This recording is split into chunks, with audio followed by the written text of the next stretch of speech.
Namaste students. Today we are going to learn rational numbers between two rational numbers. That means कि दो rational numbers के बीच में आने वाले rational numbers कितने हैं. In any number of rational number can be inserted between two rational numbers. Let's learn this. How can be done? Case 1. When denominator are same. दो आपको रेशनल नंबर दिए गए हैं, अगर उसका डिनोमिनेटर सेम है तो क्या करना है. Let's insert the three rational number between 1/6 and 5/6.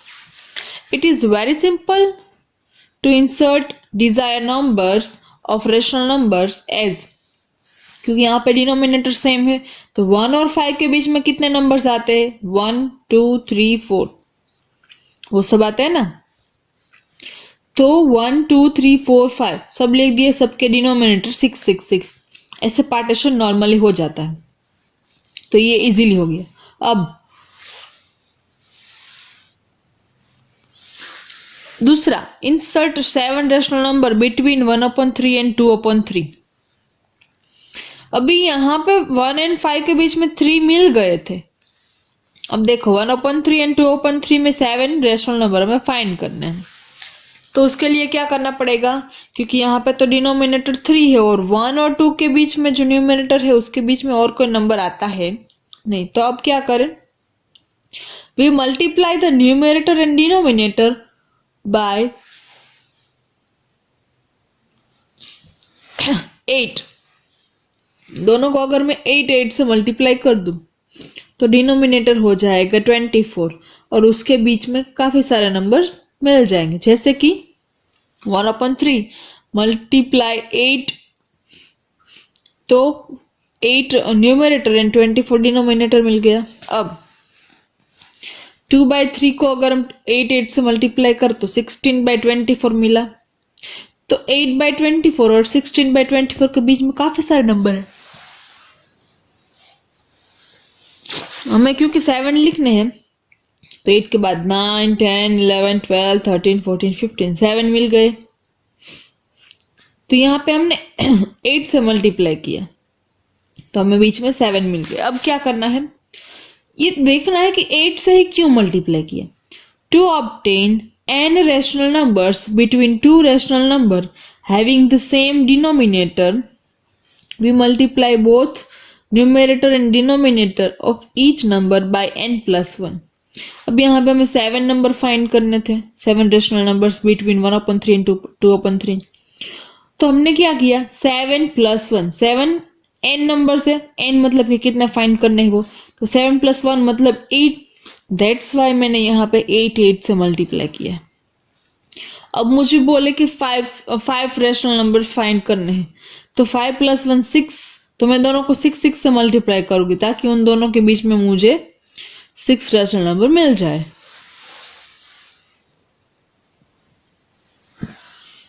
And the other case, when denominator are different, denominator जब different हो, let's insert a 4 rational number between 1/2 and 1/7. इन दोनों के बीच में 4 रेशनल नंबर चाहिए. सबसे पहले तो डिनोमिनेटर डिफरेंट है तो क्या करना है, डिनोमिनेटर इक्वल बनाना है.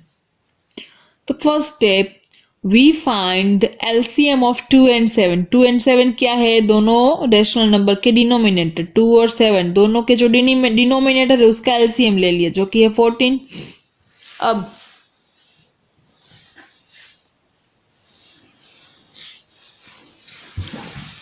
1/2 and 1/7 दोनों का डिनोमिनेटर 14 बनाना है.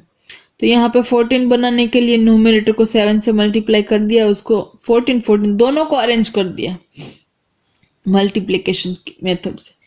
We now insert a 4 rational number between 2/14 and 7/14. अब 2/14 एंड 7/14 के बीच में देखो कि 4 रेशनल नंबर हमें जो फाइंड करने वो मिलेगा. हाँ, क्योंकि डिनोमिनेटर इक्वल हो गया है. अब न्यूमरेटर 2 and 7 के बीच में 5 मिलते हैं तो हम लिख सकते हैं 3 4 5 6. ये 4 रेशनल नंबर उसके बीच में मिले. एक्सरसाइज 4.1 उसका क्वेश्चन 1 है, लिस्ट 3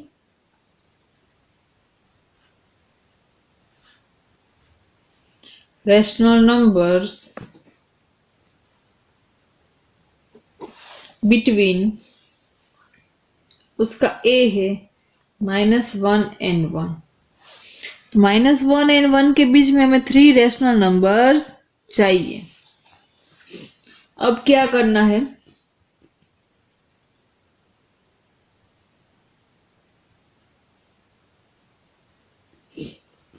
क्योंकि हमें यहाँ पे 3 रेशनल नंबर चाहिए तो हमें n इक्वल टू यहाँ पे 3 है, तो n+1 हमारा हो गया 4। तो दोनों नंबर को 4 डिनोमिनेटर दे देना है, लिखना है। तो 4 डिनोमिनेटर तो कैसे आएगा, अगर यहाँ पे -1 है उसके नीचे कुछ नहीं तो 1 होगा। 4 डिनोमिनेटर लाना है तो 1 को 4 से मल्टीप्लाई किया तो -1 को भी 4 से मल्टीप्लाई तो -4 आ जाएगा। अब 1/1 होगा यहाँ पे इसकी जगह पे। अब यहाँ पे 4 लाना है तो 1 × 4 तब 4 आएगा, तो न्यूमरेटर को भी 4 से मल्टीप्लाई करना पड़ता, तो 1 × 4 तो 4 आ गया। तो ये दोनों के बीच में अब कोई भी 3 रेशनल नंबर आते हैं वो लिखने हैं। जो कैसे होगा, देखो -4/4 -3/4 -2/4 -1/4, 0/4 नहीं होता है, 1/4 2/4 3/4 एंड 4/4। 1 2 3 4 5 6 मिले, 6 में से कोई भी आप 3 लिख सकते हो। ओके, ये जो कि आपको समझाने के लिए था। अब सिंपल यहाँ पे हमें मिलते हैं डायरेक्टली, तो हम डायरेक्टली ही ट्राई करेंगे। डायरेक्टली क्या होता है आपको समझाने के लिए नंबर लाइन ड्रॉ किया है, -1 0 एंड 1। इन दोनों के बीच में हाफ हाफ तो हो ही सकता है, तो यहाँ पे होगा -1/2 1/2, आधा आधा हो गया ना, 0 से इधर आधा 0 से इधर आधा, तो ये हो गए 1 2 and 3 rational numbers between -1 and 1। तो लिखना क्या है, 1/2 0 and 1/2 are 3 rational numbers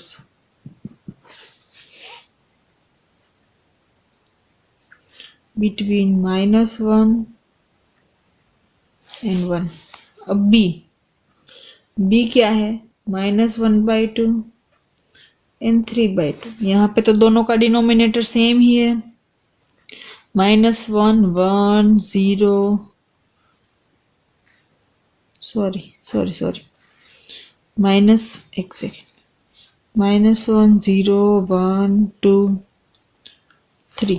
okay, -1 2 3 हो गया, डिवाइड बाय 2 है सभी के डिनोमिनेटर में, तो -1/2 0/2 मतलब 0, 1/2 2/2 मतलब 1 एंड 3/2। तो 0 1/2 एंड 1। मैंने क्या किया, -1 एंड 3 के बीच में आने वाले नंबर्स लिख दिए, सभी को 2 2 दे दिया फॉर माई कन्वीनियंस, मेरे कन्वीनियंस के लिए। अब 0/2 मतलब 0, 1/2 1/2, 2/2 मतलब 1 एंड 3/2। तो 0 1/2 एंड 1 ये 3 रेशनल नंबर हमें -1/2 एंड 3/2 के बीच में मिले, तो उसको लिखना है। Question number 2, write 3 rational numbers equivalent to. तो -1/3 के 3 इक्विवेलेंट रेशनल नंबर्स हमें चाहिए। इक्विवेलेंट रेशनल नंबर्स के लिए हमें क्या करना है, ये दोनों न्यूमरेटर एंड डिनोमिनेटर दोनों को काउंटिंग नंबर से मल्टीप्लाई। -1/3 दोनों को 1 1 से करो तो यही मिलेगा, मतलब कि 2 से स्टार्ट करती हूँ, तो -1 × 2 -2, 3 × 2 6, एक मिला, दूसरा -1/3, अब 3 से मल्टीप्लाई करती हूँ, तो -1 × 3 3 मल्टीप्लाई 3 9। अब 3 की बारी आ गई। अब 4 से मल्टीप्लाई करती हूँ दोनों को। -1 मल्टीप्लाई 4 -4, 3 मल्टीप्लाई 4 12। कितने चाहिए? 1 2 3। 3 चाहिए ना, तो 1 2 3 मिले। तो यहाँ पे मैं लिख सकती हूँ -2/6, 3/9, -12/4 are equivalent to -1/3। ओके, 3 बोले थे, 3 मिल गए। आपको 4 बोले तो और एक नंबर लो और उससे मल्टीप्लाई कर दो। इसका भी है -5/3। ये आपको सॉल्व करना है। कैसे करना है? -5/3 को 1 1 से करोगे तो यही मिलेगा, मतलब कि 2 2 से स्टार्ट करो। तो दोनों को 2 2 से मल्टीप्लाई करो, नया नंबर मिलेगा। अब यही नंबर को 3 3 से स्टार्ट करो, नया नंबर मिलेगा। जो नए नंबर मिलते जाएंगे वो हमारे इक्विवेलेंट रेशनल नंबर्स होंगे। 3 चाहिए, मतलब कि एक बार प्रोसेस करो, दूसरी बार प्रोसेस करो, एंड ये सही तीसरी बार। 3 बार करी, 3 बार नंबर मिला, तीनों नंबर्स लिख दिए। चलो, question number 3। Which of the following pair represent the same rational number? तो कौन सी pair same rational number represent करती है? -3/7, तो इसका कोई सिंपलेस्ट फॉर्म हो सकता है? नहीं, तो इसका यही है। तो -21 का 49 हम चेक करते, इसका सिंपलेस्ट फॉर्म पहले करते। तो 7 3 जा 7 7 जा, माइनस की साइन इज 7 7 कैंसल आउट। इसका हो गया -3/7। तो ये -3/7 था और ये भी -3/7 मिला, मतलब कि -3/7 and -21/49 represent same rational number. तो लिखना है गिवन नंबर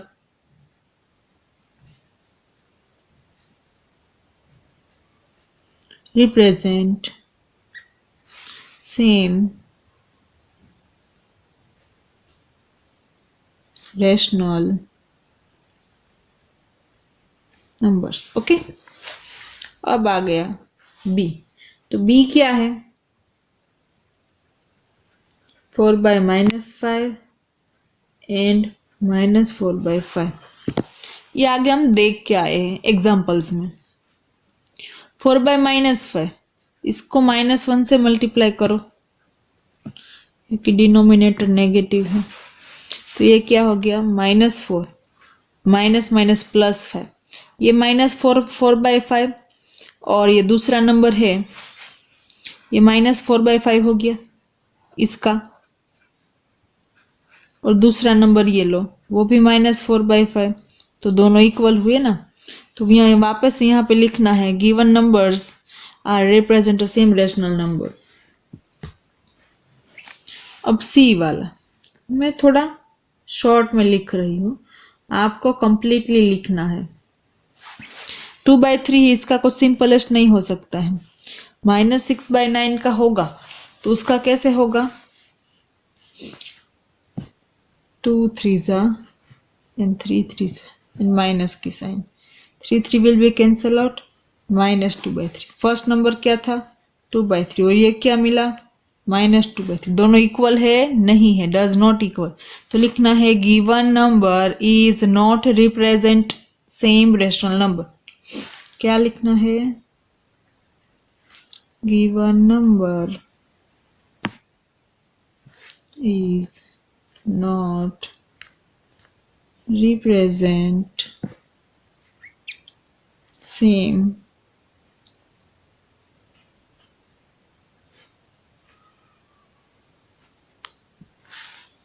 अब डी वाला जो कि है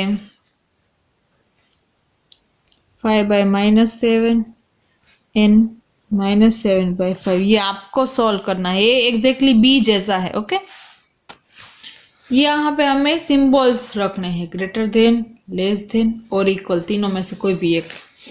सबसे पहले डिनोमिनेटर सेम बनाना है, दोनों प्राइम नंबर्स है।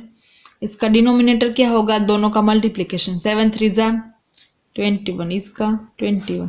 7 को मैंने 3 से मल्टीप्लाई किया तो न्यूमरेटर को भी 3 से, तो 3 × 3 -9। यहाँ पे 3 × 7 किया मैंने, इनडायरेक्टली किया, लिखा नहीं है, लेकिन 7 3 जा ही 21 होता, तो 7 से मल्टीप्लाई किया तो ऊपर के नंबर पर 7, तो 7 2 जा 14। दोनों का डिनोमिनेटर सेम बना दिया। अब देखो -9 और 14 में से कौन बड़ा है? 14। और अगर इतनी कैलकुलेशन ना करनी हो तो नेगेटिव नंबर से पॉजिटिव नंबर ही बड़ा होता है, ये भी एक लॉजिक है। ओके,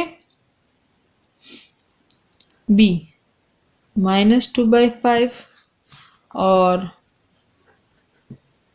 -3/6 दोनों ही नेगेटिव है। 5 बड़ा या 6 बड़ा वो भी नहीं चेक करना है, पहले डिनोमिनेटर सेम करना है। 5 और 6 का एलसीएम क्या होता है? 30 होता है। अगर आपको नहीं पता है तो आप चेक कर लो। 30 एलसीएम, यहाँ पे 6 से मल्टीप्लाई करेंगे तब 30 आएगा, तो ऊपर भी 6 है तो 6 2 जा 12 -12।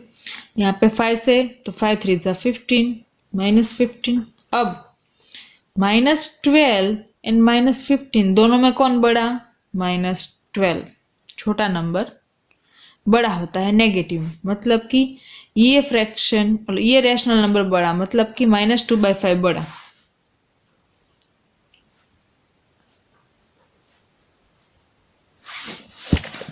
ये है हमारा सी। 1/-3 1/-2। डिनोमिनेटर सेम बनाना है, दोनों का 3 और 2 का एलसीएम 6 होता है, दोनों का मल्टीप्लिकेशन। यहाँ पे 2 से मल्टीप्लाई किया, यहाँ पे 3 से। अब कंपैरिजन करनी है तो दोनों के डिनोमिनेटर नेगेटिव नहीं होने चाहिए, तो दोनों को वापस से -1 से मल्टीप्लाई करो, तो ये ऐसा हो जाएगा, नीचे का है वो प्लस हो जाएगा, ऊपर का माइनस हो जाएगा। अब बताओ कौन बड़ा? -2/6।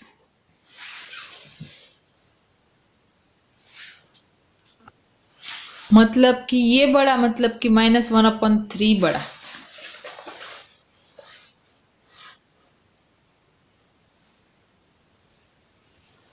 अब डी है हमारा 0 एंड -1/3, तो 0 ऑब्वियसली नेगेटिव नंबर से तो बड़ा ही होगा। क्वेश्चन नंबर 5 है, अरेंज इन असेंडिंग ऑर्डर। उसका ए है -1/7 -3/7 -2/7।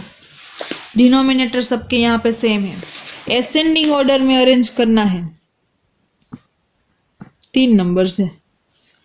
अब -1 -3 -2 उनमें से सबसे छोटा नंबर, तो नेगेटिव नंबर में जो दिखता है बड़ा वो छोटा होता है। -3 -2 -1। असेंडिंग मतलब सबसे छोटा, ऐसे अरेंज हो गया। अब उसका बी है 2/3 1/9 एंड -3/6। इन तीनों का एलसीएम लेना पड़ेगा पहले तो। अगर एलसीएम ऐसे नहीं पता है तो आपको चेक करना है। कैसे? 3 6 9, तो ये 2 से होगा, हाँ 3 2 जा 6 9 एज इट इज। अब 3 से, 3 1 जा 3 3 1 जा 3 3 3 से, तो इसका एलसीएम हुआ 2 × 3 3 × 2 3 जा 6 6 3 जा 18, तो 18 है इसका एलसीएम। डिनोमिनेटर 18 अरेंज करना है, तो 3 को कब 18 होगा? 6 से मल्टीप्लाई करो, तो 2 को 6 से करो तो 12, इसको 6 से करो तो सॉरी 9 को 2 से करो तो 1 को 2 से मतलब 2, 6 को 3 से तो 3 को 3 से मतलब -9। अब इन सबको अरेंज करना है असेंडिंग ऑर्डर में। तो अब क्या करना है? सबसे पहले तो नेगेटिव नंबर छोटा होता है वो लिख दो, फिर 2/18। पॉजिटिव नंबर जब होते तब कोई कंफ्यूजन नहीं होता, लेकिन सब जब नेगेटिव नंबर्स दिए है तब देखना पड़ता है कि जो बड़ा नंबर है वो छोटा हो जाता है नेगेटिव में। 12/18 ये हो गए अरेंज। ओके, क्वेश्चन नंबर 6 जो है कुछ ये है कि दो नंबर्स दिए हैं, उन दोनों में से ग्रेटर कौन सा है वो लिखना है। तो ये भी सेम है कि कंपेयर करो फिर चेक करो कि कौन बड़ा कौन छोटा। बस यहाँ पे लिखना है कि ये वाला बड़ा और वहां पे हमें साइन रखनी थी, ऐसा था ना। 5 और 3 का एलसीएम होगा 15। तो 3 को हमने 5 से मल्टीप्लाई किया तो 1 को 5 से मतलब 5, 5 को 3 से मतलब 2 को 3 से मतलब 6। अब कौन बड़ा हो गया? ये वाला, मतलब कि 2/5 इज ग्रेटर देन 1/3। ये वाला इससे बड़ा हो गया। ओके, तो ये जो क्वेश्चन 6 है वो पूरा आपको अपने आप से ट्राई करना है। Okay, thank you for the watching. ये पूरी एक्सरसाइज अच्छे से लिखना और क्वेश्चन 6 सॉल्व करना। ना समझ में आए तो मुझे आप कांटेक्ट करके पूछ सकते हो। Stay home, stay healthy.